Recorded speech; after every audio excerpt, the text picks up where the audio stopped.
जय श्री कृष्णा। कैसे हैं आप लोग फ्रेंड्स? आज हम चर्चा करने जा रहे हैं आपके राशिपति की। पिछले समय से राशिपति आपके अस्त अवस्था में जा रहे थे और अस्त होने के बाद अब ये उदित अवस्था में आने वाले हैं। उदित अवस्था में आकर ये आपके लिए किस तरीके से प्रभाव लेकर आएंगे, इस विषय पर हम पूर्णतया चर्चा करेंगे। क्योंकि देखिए, गुरु परम सात्विक प्लेनेट है। जीवन के आरंभ से लेकर जीवन के अंत तक ये गुरुदेव हमेशा सकारात्मक प्रभाव भी प्रदान करते हैं। सुख भाव से गोचर कर रहे थे, सूर्य के साथ गोचर कर रहे थे। सफलता और आपके धर्म की परिभाषा जो बन रही थी वो बहुत ही उत्तम बन रही थी। लेकिन क्या हुआ कि गुरु के अस्त होते ही यहाँ से गुरु का प्रभाव छीड़ हो गया। अब देखिए, बहुत से लोग इस दौरान क्या है, प्रयास तो कर रहे होंगे लेकिन उनको प्रभाव नहीं प्राप्त हो रहे होंगे। कारण कि देखिए, गुरुदेव जो है पिछले समय से अस्त अवस्था में चल रहे थे, अब ये उदित अवस्था में आने जा रहे हैं। एक सवाल और आपके मन में उठ सकता है कि गुरु इतनी जल्दी कैसे उदित होने जा रहे हैं, जबकि सूर्य देव तो 15 तारीख को उदित हो राशि परिवर्तन करेंगे। हाँ, तो ये आपके मन में सवाल उठना स्वाभाविक है। लेकिन गुरु की चाल क्या है, इस दौर एक वर्ष में अपना राशि परिवर्तन कर दें तो गुरु अभी इसी स्थान पर है और सूर्यदेव इस स्थान पर निकल आए हैं। दो ग्रहों के मध्य जब 13 अंशिक कम का डिफरेंस रह जाता है तब उस ग्रह को अस्त माना जाता है। अब यहाँ देखिए, सूर्य की और गुरु की दूरी 13 अंश से ज़्यादा हो गई है, जिसकी वजह से देवगुरु उदित अवस्था में आने जा रहे हैं। देवगुरु परम सकारात्मक प्लेनेट है, देवगुरु परम आध्यात्मिक प्लेनेट है। अब देखिए, बहुत से लोग जो हैं निगेटिव कमेंट करते हैं, तो देखिए इसी से पता चलता है कि उनके अंदर कितनी ज़्यादा निगेटिविटी व्याप्त है। निगेटिविटी व्याप्त है तो ये आप अपने गुरु को ही खराब कर रहे हैं। देखिए, निगेटिव कमेंट करने का मतलब ये है कि आपके अंदर जो है पॉजिटिविटी चीज़ नहीं है। क्योंकि हम देखिए आपसे निगेटिव चीज़ें इसलिए छुपाते हैं कि आपका जो है सकारात्मक चीज़ें बी पॉजिटिव। देखिए, आज का साइंस भी इस चीज़ को मानता है, जिन चीज़ों के प्रति जैसे आप धारणा बना लेते हैं वह चीज़ें भविष्य में, क्योंकि देखिए भगवान कहीं नहीं है। जो कुछ भी निर्मित होता है, ये ग्रहों के जो उपाय किए जाते हैं, ये आपके अंदर की ही ऊर्जा को सही करने के लिए किए जाते हैं। योगा करते हैं आप, अपने अंदर की ही ऊर्जा को सही करते हैं। जब व्यक्ति अपने अंदर पॉजिटिविटी का वास करता है, अपने मन से किसी चीज़ का निरंतर चिंतन करता है, साइंस भी इस चीज़ को प्रूव करता है।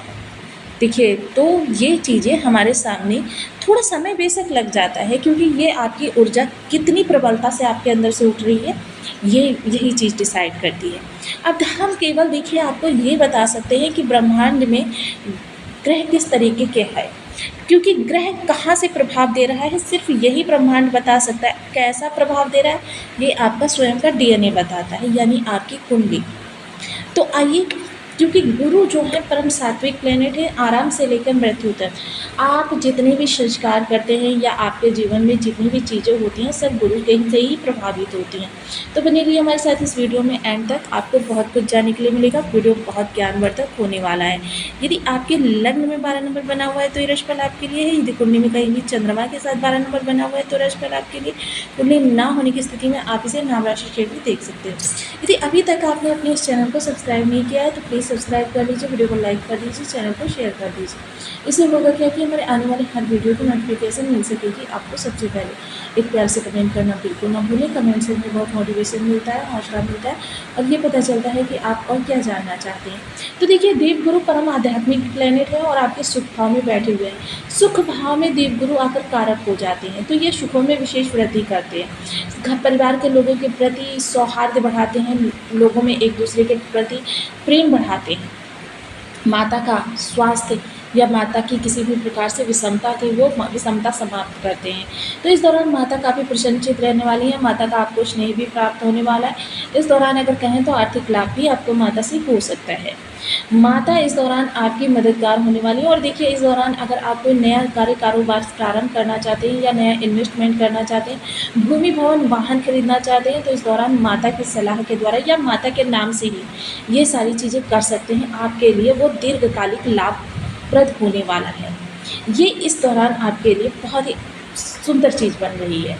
साथ ही साथ देखिए, परिवार के लोग एक दूसरे के मदद करते हुए दिखाई देंगे निस्वार्थ भाव से। ऐसा नहीं है कि भाई भाई एक दूसरे के प्रति अगर खड़े भी होंगे तो स्वार्थ उसमें सोचेंगे, ऐसा बिल्कुल भी नहीं है। अब देव गुरु जो हैं देखिए परम आध्यात्मिक ग्रह हैं, तो इस दौरान आपका अध्यात्म से जुड़ा रहना भी परम आवश्यक है। वहीं राहु और गुरु का जब भी संबंध हो जाए, जैसा कि हम पिछले दिनों आपसे बता रहे थे कि गुरु और राहु का नवम पंचम का संबंध है, तो गुरु राहु का किसी भी प्रकार से संबंध हो जाए, उस समय पर जितना ज़्यादा आप सात्विकता का दामन थामे रखेंगे, उतना ही चीज़ें आपके लिए अच्छी होती चली जाएंगी।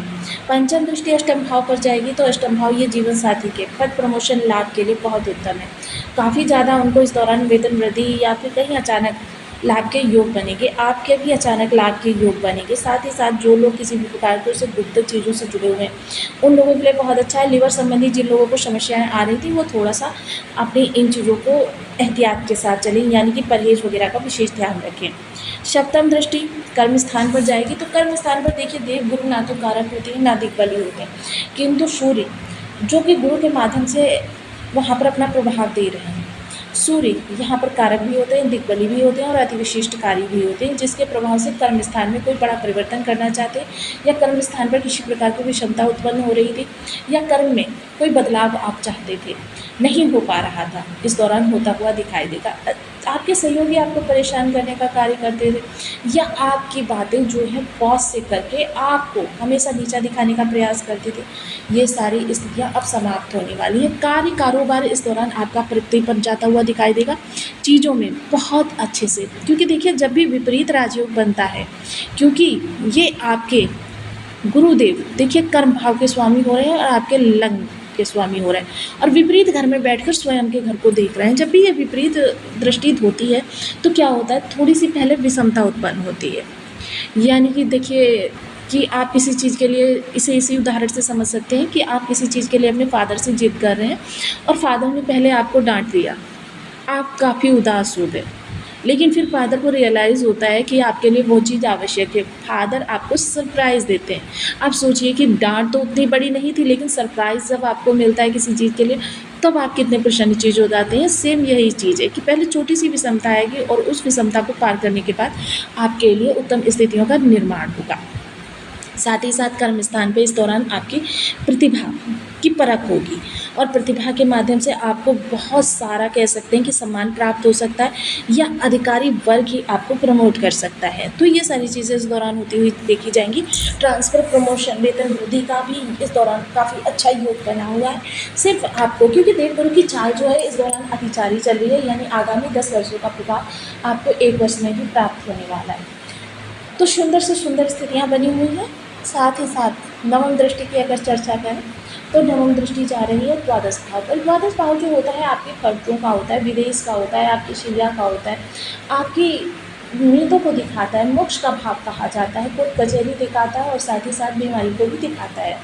तो इस दौरान अगर कहें तो सबसे पहले व्यय की चर्चा करें, तो देखिए देव गुरु का जब यहाँ पर प्रभाव होता है, तो व्यक्ति को मितव्ययी बनाते हैं, कि व्यक्ति जो होता है ना, एक तरीके से कृपण तो नहीं कह सकते, लेकिन क्या है कि वो खर्चे को जहाँ तक कोशिश करेगा कि उसे 1 रुपया भी ना निकालना पड़े, जितना संभव हो सके उसे धन की जो है काफ़ी ज़्यादा कहते हैं ना कि नहीं निकालना चाहता है धन को। साथ ही साथ अगर चर्चा करें कोर्ट कचहरी की, तो देखिए कोर्ट कचहरी के लिए गुरु एक सौम्य ग्रह है, तो यहाँ पर नैतिकता के आधार पर, या फिर आप अपने सत्य के पक्ष को प्रबल करके इन चीज़ों को अपने फेवर में कर सकते हैं, कि अगर आप सत्य पर हैं, धर्म पर हैं, तो क्या है कि बेशक थोड़ी सी दिक्कत तो आपको आ जाएगी, लेकिन क्या है कि आपको मार्ग मिल जाएगा, जिसकी वजह से वो कोर्ट कचहरी का केस जो पड़ा हुआ है वो आप अपने फेवर में कर सकते हैं। थोड़ा सा हाँ, इस दौरान आपको विदेश से जुड़े हुए जो भी कार्य होते हैं उनमें तेज़ी लानी चाहिए, क्योंकि जब भी कोई शुभ स्थिति बन रही हो, तुरंत अपने कार्यों में गति बढ़ा देनी चाहिए, प्रयास बढ़ा देने चाहिए। साथ ही साथ देखिए किसी पर आंख बंद करके भरोसा बिल्कुल ना करें, क्योंकि यहाँ पर राहुदेव का वास है, कि कोई अगर आपसे धन मांगे ऑनलाइन या किसी भी प्रकार से, और ऑनलाइन फ्रॉड से तो बिल्कुल बच कर रहें। इस दौरान आपके साथ ऑनलाइन फ्रॉड हो सकता है।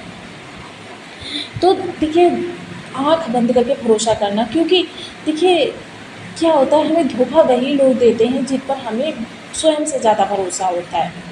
तो देखिए आप भरोसा करें, लेकिन अंधविश्वास ना करें। ये सारी चीज़ें इस दौरान आपके साथ हो सकती हैं। कीमती चीज़ें घर के अंदर अगर रखी रहती हैं, तो और बाहरी लोगों का आवागमन रहता है, तो उनके प्रति काफ़ी सतर्क रहें।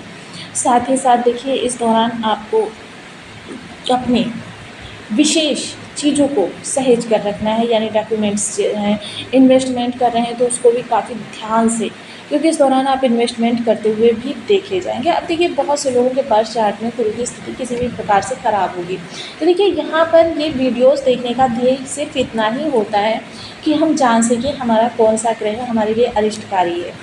तो इसके लिए देखिए कुछ विशेष उपाय होते हैं, जो उपायों के द्वारा हम अपनी स्वयं की ऊर्जा को सही करने का कार्य करते हैं, तो आप इन उपायों को कर सकते हैं। देखिए अगर सही है तब भी उपाय करने में किसी भी प्रकार की कोई बुराई नहीं है, क्योंकि जब हम उपाय करते रहते हैं तो क्या होता है, अगर ग्रह हमारा कमज़ोर होता है, शुभ हो जाता है और उसमें बल नहीं होता है तो बल हो जाता है। जितना ज़्यादा बल होगा उतना ज़्यादा आपके लिए प्रभाव निकल कर आएगा।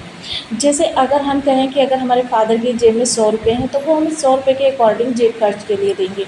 अगर उनके पास 10 लाख रुपये हैं तो 10 लाख के अकॉर्डिंग हमें जेब खर्च के लिए देंगे। सबसे पहले ओम ब्रह्म बृहस्पति नमः इस बीज मंत्र का आप जितना ज़्यादा हो सके उतना ज़्यादा जप करें। साथ ही साथ देखिए धर्म स्थान पर जाते रहें। दादाजी अगर आपके जीवित हैं या फिर आपके गुरु कोई आसपास रहते हैं, उनसे समय समय पर आप थोड़ा टाइम निकाल कर वार्तालाप करें। साथ ही साथ धार्मिक पुस्तकों का स्वाध्याय करें। जितना ज़्यादा आप धार्मिक पुस्तकों का स्वाध्याय करेंगे, धर्म का मंथन करेंगे, उतना ज़्यादा गुरु आपके अच्छे प्रभाव देते हुए देखे जाएंगे। नित्य प्रति धर्म स्थान पर जाते रहें। केले के वृक्ष, पीपल वृक्ष की जड़ में हल्दी के जल का सिंचन करें। ये आपके लिए महाउपाय के तरीके से काम करेगा। जहाँ तक संभव हो साफ़ सुथरे रहें और अपने नहाने के पानी में एक चुटकी हल्दी डालकर भी आप स्नान कर सकते हैं। ये आपके लिए बेहद शुभ फलकारी रहने वाला है।